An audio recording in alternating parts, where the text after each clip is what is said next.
Bismillahirrahmanirrahim. Assalamualaikum warahmatullahi wabarakatuh. Perkenalkan, nama saya Nur Baitin. Saya mahasiswa dari Stikes Gunung Sari Makassar. Di sini saya akan membuat video yang pertama pemeriksaan tanda-tanda vital atau TTV, yang kedua pemeriksaan fisik kepala dan leher, yang ketiga pengambilan spesimen dahak, yang keempat pengobatan medikasi parenteral yang terdiri dari intravena, intrakutan, subkutan, dan intramuskular. Yang kelima, perawatan luka sederhana. Yang keenam, cuci tangan yang baik dan benar menurut WHO. Baik, karena alat-alatnya tidak ada dan alat-alatnya juga tidak memadai, saya hanya menyebutkan alat-alat dan bahannya saja. Alat-alat yang digunakan, yang pertama yaitu tensi, yang kedua termometer, yang ketiga stetoskop, yang keempat spuit, yang kelima kasa steril, yang keenam tempat untuk spesimen dahak, yang ketujuh sabun untuk cuci tangan, dan yang terakhir adalah handscoon steril. Baik, yang pertama kita komunikasi dulu dengan pasien terhadap tindakan yang akan kita lakukan untuk pasien. Ibu, nama saya Nur Baitin. Saya di sini akan memeriksa tanda-tanda vital Ibu. Mungkin Ibu akan merasa terganggu tindakan yang saya lakukan, tetapi pemeriksaan ini harus tetap dilakukan untuk mengetahui suhu badan Ibu normal atau tidak. Baiklah, jika pasien sudah menerima tindakan yang akan kita lakukan, kemudian kita mendekatkan alat-alat yang kita butuhkan seperti termometer dan handscoon steril, disertai juga dengan buku dokumentasi untuk mencatat hasil dari yang kita lakukan. Sebelum kita melakukan tindakan terhadap pasien, kita terlebih dahulu mencuci tangan yang baik dan benar menurut WHO. Kita hidupkan air dan basahi tangan. Ambil sabun secukupnya. 1, 2, 3, 4, 5, 6. Dan setelah itu kita membasahi. Dan kita ambil handuk untuk mengeringkan tangan kita.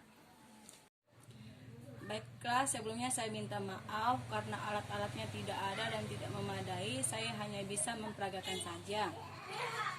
Setelah kita selesai mencuci tangan tadi, kita memakai handscoon dan melakukan tindakan pengukuran tanda-tanda vital terhadap pasien. Pastikan sebelum kita menggunakan pada pasien, suhu termometer sebaiknya 35 derajat.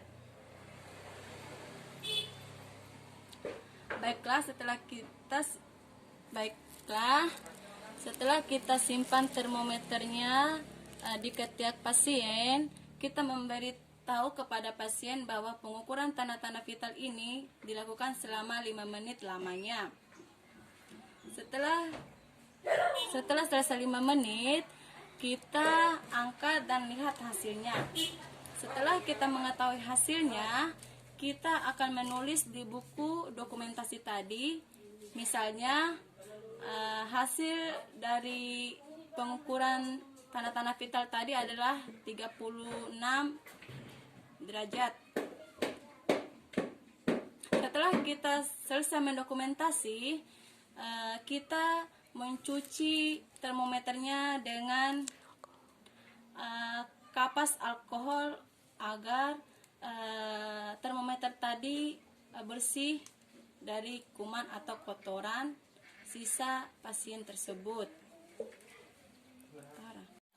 Baik, saatnya kita akan melakukan pemeriksaan tekanan darah dengan tensimeter.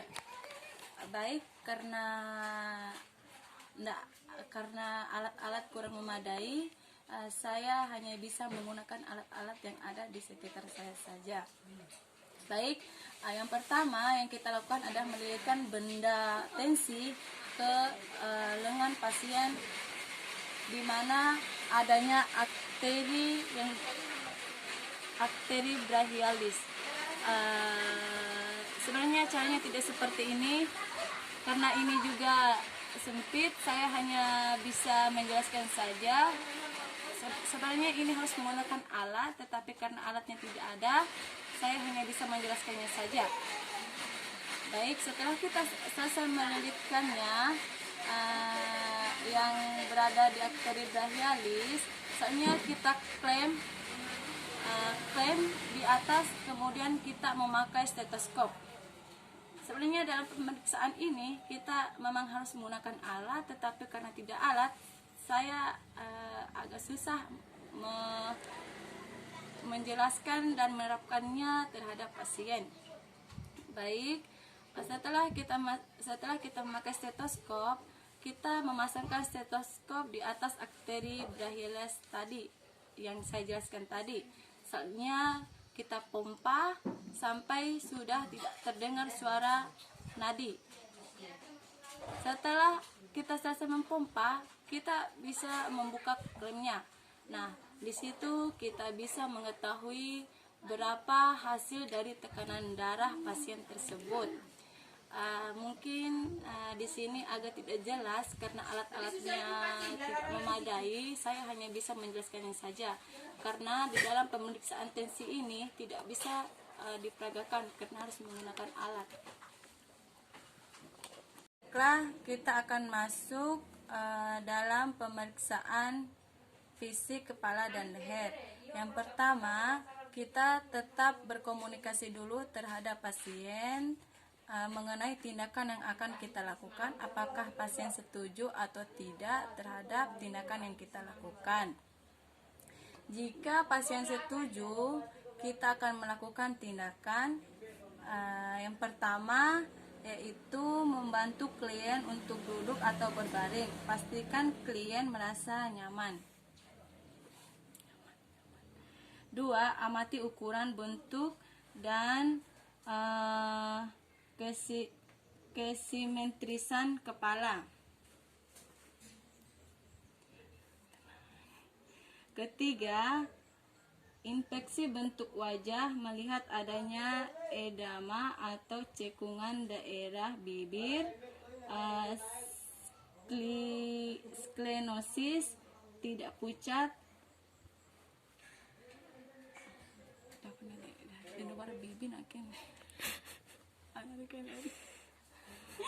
Yang keempat, palpasi kepala. Lakukan gerakan memutar yang lembut dengan menggunakan ujung jari mulai dari bagian belakang ke arah depan samping. Nggak bisa gerak-gerak ini. Selanjutnya, periksa kesimetrisan pergerakan wajah. Minta klien untuk menaikkan kedua alis, menurunkan kedua alis, mengeluarkan dahi, menutup mata rapat-rapat, mengembungkan pipi, dan tersenyum memperlihatkan gigi.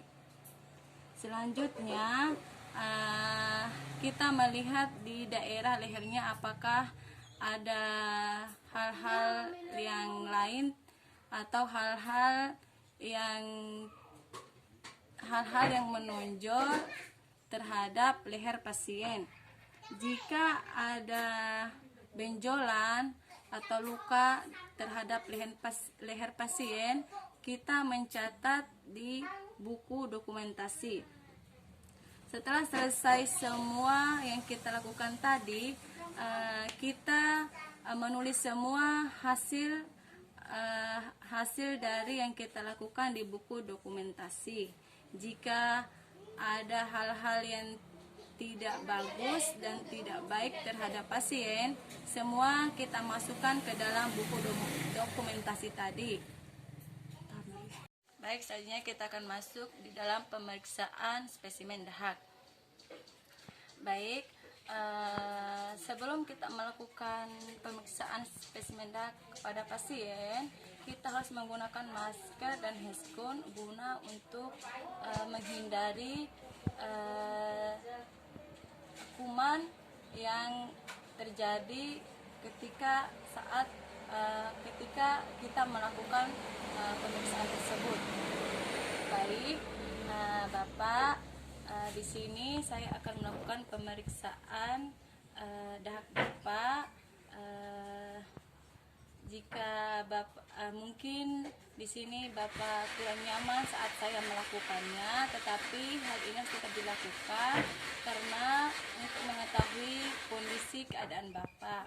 Baik, Bapak bisa mengeluarkan dahaknya di tempat ini. Jika Bapak sudah selesai mengeluarkan dahak Bapak bisa memberikan tongkat ini kepada saya lagi. Baik, setelah selesai pasien memberikan tongkat tadi ke kita, kita bisa membawanya ke ruang laboratorium untuk pemeriksaan. Dan jangan lupa menempelkan nama dan identitas pasien terhadap benda tadi. Baik, selanjutnya kita akan masuk dalam pengobatan medikasi parenteral. Yang pertama yaitu injeksi seputan dengan sudut 90 derajat. Nih, di lengan bagian atas, biasa menggunakan sisi semipolar.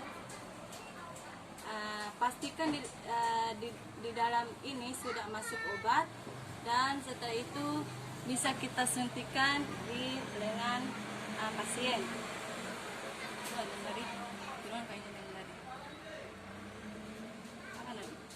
Seperti ini.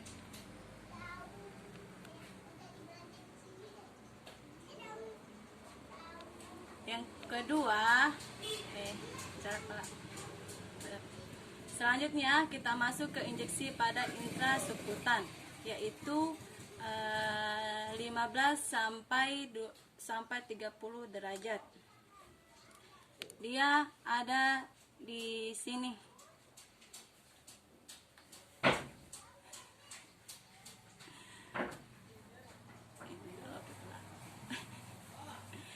Pastikan yang ada lubangnya di atas dan yang tajam ada di bawah. Tapi Ibu, bisa. Selanjutnya intrakutan, tepatnya berada di lengan bawah, yaitu sudutnya 15 sampai 20 derajat di sini. Dia paling bawah. Ibu,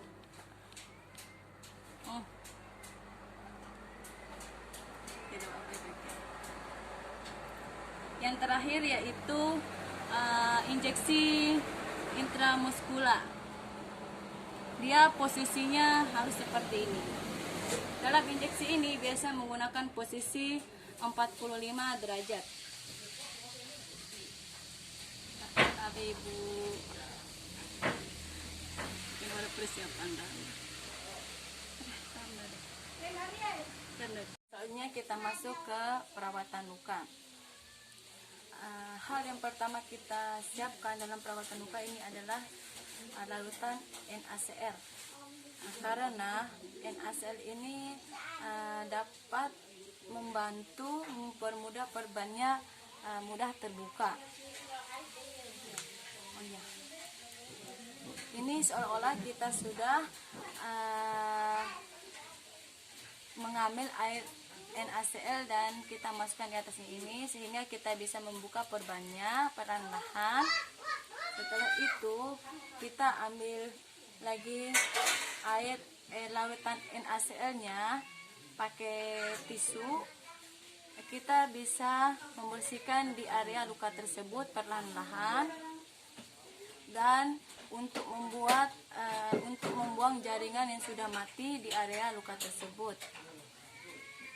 Di sini tidak ada tisu karena alat dan bahannya tidak memadai, jadi saya hanya bisa menggunakan tangan saja. Baik, setelah selesai kita bersihkan lukanya tadi, kita menutup kembali luka tadi dengan perban yang baru.